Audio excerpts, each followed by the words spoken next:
There are some fairly important differences. There are fairly important differences between the formula for simple interest and the formula for compound interest. Additionally, Jackson was just saying, why do we need to know interest?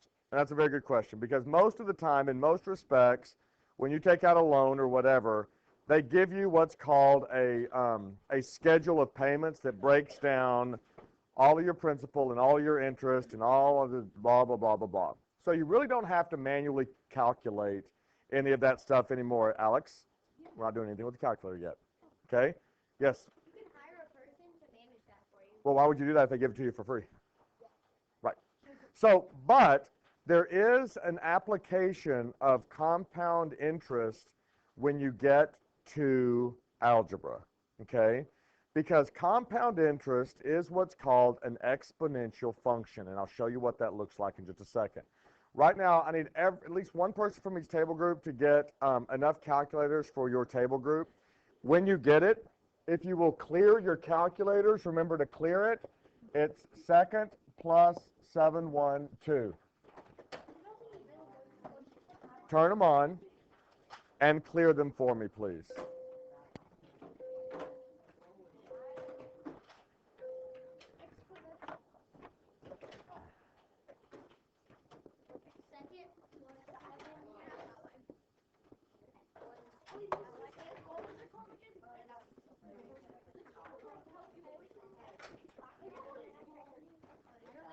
Okay, so let's do just a quick kind of snapshot review of simple interest.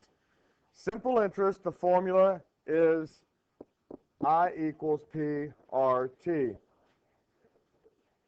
Now, some important things to kind of understand about the simple interest formula. When you use the simple interest formula, you are finding the amount of interest. You are finding the amount of interest in dollars. You are finding the amount of interest in dollars. Okay? If you need to find the total amount, what would you have to do at the end after you've done all your calculations? Add it to the principal. Okay, you have to add it back to the principal in order to determine what the total payments are. So it means it's fairly important that you understand what exactly the question's asking you to find. Gavin, have you cleared the calculator? Then we're not using it yet. Okay? Compound interest looks like this. Oh wait, nope, that's not it. It is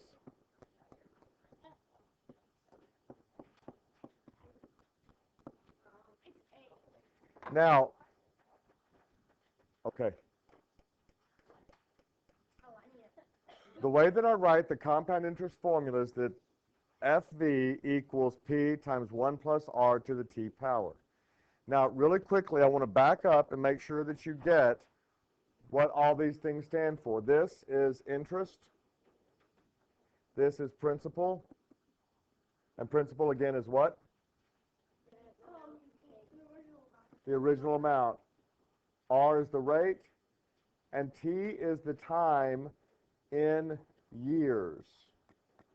T is the time in years in the simple interest formula. In the compound interest formula, things change just a little bit. Okay? FV means future value.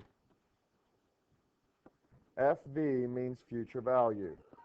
Now, y'all said on y'all's sheet it says what? A. Okay. Amount. I use FV because it tells you the future value, and I'll get to what that is in a second. R is still the rate as a decimal. It's the rate as a decimal. Remember, you have to convert that percent. You have to convert that percent to a decimal.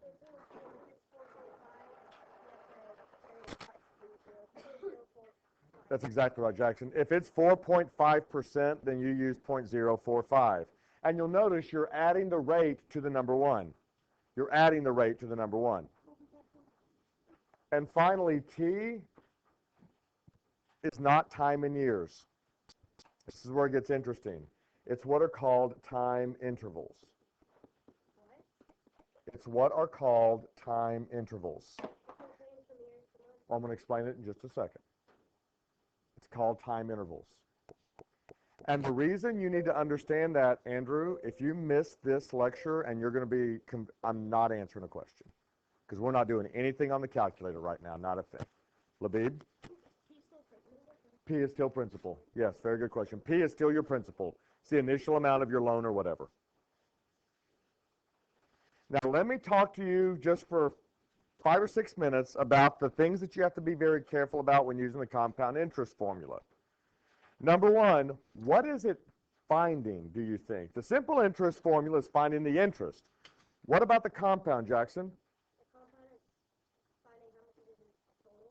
It's finding your total principal plus interest. It's finding everything.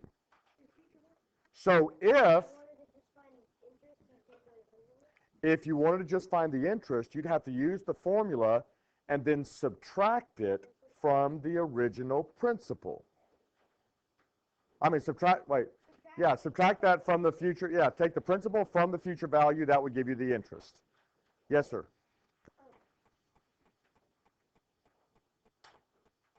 Would that be equivalent to removing the 1 plus from the parentheses? I don't want you to remove the 1 plus. I want you to use the formula as written. Okay? Yes, ma'am. It's one whole. It's the 100%. It's actually, what it basically is it's the principal plus the amount of the interest. It's the way that the formula works. But it's always 1. 1 plus the rate. Well, the formula says to use 1, so I'll count it wrong when I say use the formula. It'll just show the rate. It'll just show the interest. Yes, Jackson? So basically for SB, if you,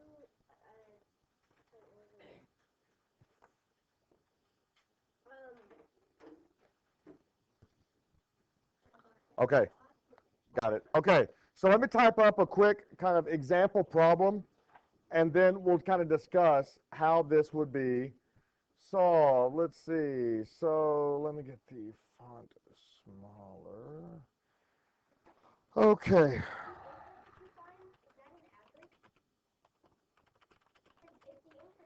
Dude, I'm typing. You got to stop talking.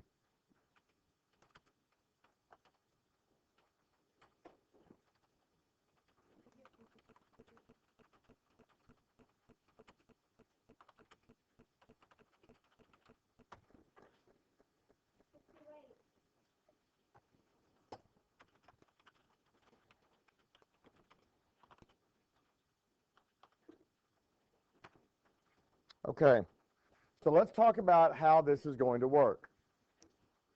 Linda takes out a loan in the amount of $4,000, compounded annually. That is, by the way, how you end up knowing whether it's compound or simple. If it says simple interest loan, it will say simple interest loan. If it says compound interest loan, you will see the word compound somewhere in the question. Okay? Compounded annually for 8 years. The interest rate is 8.5%. So we begin with our formula. And our formula is that the future value, or the amount, A, equals the principal times 1 plus the rate to the t power. So we begin to fill it out. The principal is $4,000. Parentheses, 1 plus, what is 8.5% as a decimal? 0.085. What's the exponent? It is 8 because it was compounded annually for 8 years. Now, here's the interesting thing. If you'll take out your calculators, here's the way you calculate this. You type in 4,000, parentheses, 1 plus 0.085, close parentheses. Now, to go to the 8th power, you have to use the caret button. Does everyone remember the caret button? It's the one that looks like this. It's on the right-hand side of your calculator. You hit caret 8. It will raise the entire thing to the 8th power, and you can hit enter.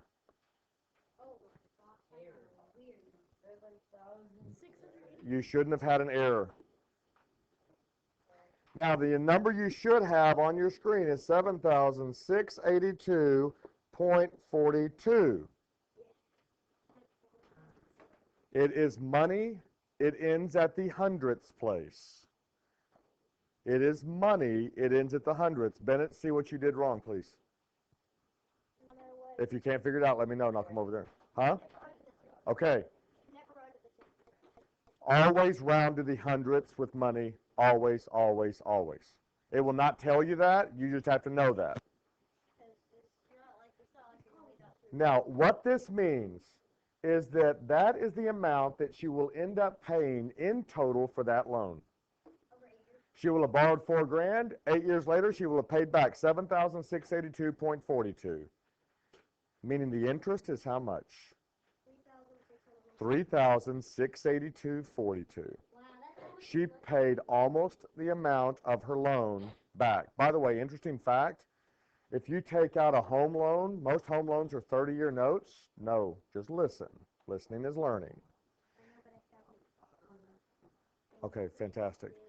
If you take out a 30-year mortgage for your home, you will end up paying 3 times the value of your home over the course of the 30 years.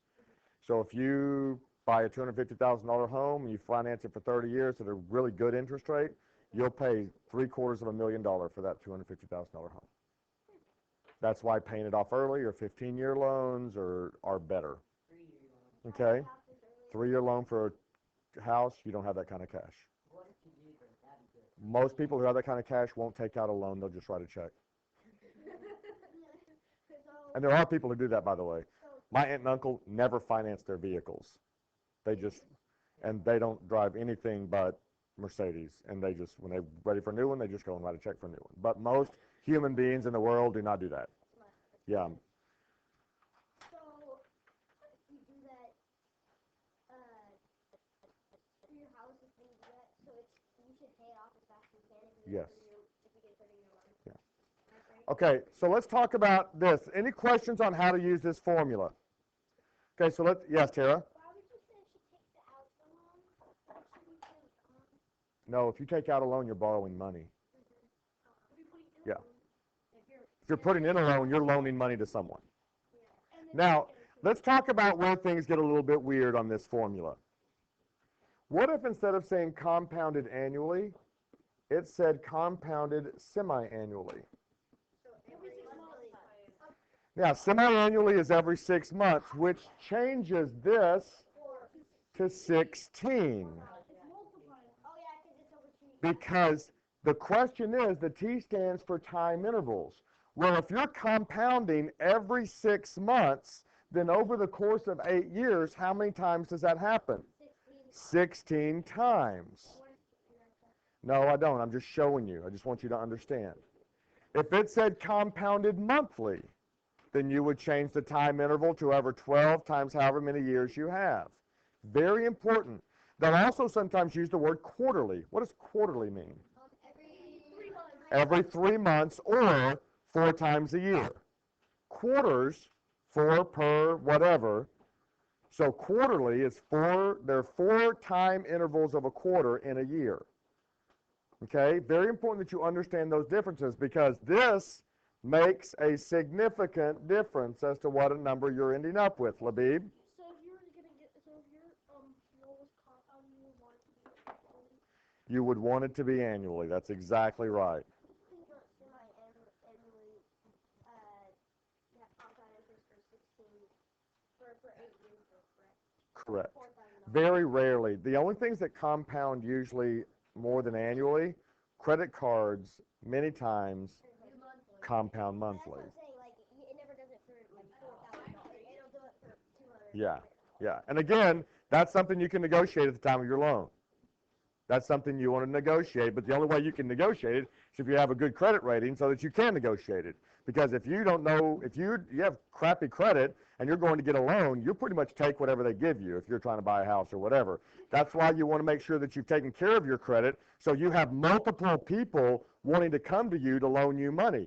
then you're in a better negotiating position on what kind of rate you get, or how often it compounds, or any of those other kind of things. Yes, sir. Do you cash out a credit card? No, I don't have one. Uh-oh. That's what I was saying at the very beginning. I don't have a credit card. I have a debit card. We have a credit card as a family. I think it's in, I don't know which name it's in, but it's literally in a jewelry box in the closet. And it's there in case, like, yeah, if like our fridge, our washer, our dryer, our stove, and my son needs 4 new tires all happens at the same time. Like something. Because I ain't got that kind of cash. Lots that happen. Say you could all get into a car crash, that would help a lot. And by the way, what they want to do as a rule of thumb, we'll talk more about this on Thursday, they say that you should have 3 months of expenses in the bank ready for use at all times.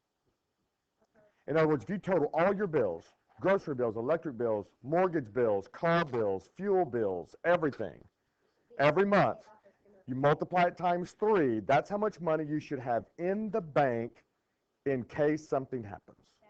You lose your job. Do you still have to pay interest on that credit card that you never use? No, but they have what's called an annual fee that they charge you no matter what. Oh, yeah. They'll charge you, not only are they charging the interest, they're charging you an annual fee. Dude, I'm not kidding. It's like a license to steal. Wait, isn't that only like for like your certain credit cards? Some credit cards, like American Express has an annual fee. Yeah, but Visa doesn't. Visa does not. Some Visas don't, depending on who issues it.